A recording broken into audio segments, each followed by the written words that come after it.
నేనుగా చెప్పినది మీకు ఏదన్నా కానీ ఉంటే గన నిజంగా ఉంటే గన ప్రభాకర్ రెడ్డికి పోయి రేవంత్ని అడుగు.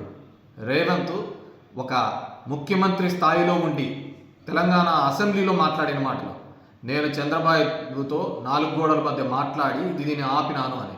లిఫ్ట్ ఇరిగేషన్ ఆపితే అది తప్పు కదా, రాయలసీమ ప్రాంతానికి అన్యాయం కదా.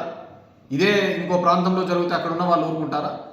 లేకుంటే నువ్వు అమరావతి ప్రాంతంలో జరుగుతోంది, అక్కడ అందరూ ఏకంగా లేదా 29 గ్రామ ప్రజలు మొత్తం అంతా ఏదో ఇది జరిగిపోతుందని ఈరోజు చంద్రబాబు నాయుడు రోజు పోతున్నాడు. అమరావతిని క్యాపిటల్గా ప్రకటించండి అని, అమరావతికి ఇన్ని కోట్లు నిధులు కావాలని చెప్పేసి బ్యాంకుల దగ్గర పోతున్నాడు. ఎందుకు? ఎన్విరాన్మెంటల్ క్లియరెన్స్ చేపించే బాధ్యత ఆయనకు లేదా? రాయలసీమ ప్రాజెక్టులు స్టార్ట్ చేయించాలని బాధ్యత లేదా?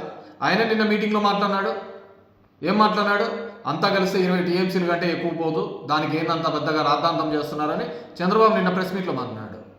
అదే పక్కన లోకేష్ ఏం మాట్లాడినాడు? లోకేష్ ఏం మాట్లాడాడంటే ఒక్క టీఎంసీ కోసం యుద్ధాలు కూడా జరిగినాయని చెప్పేసి.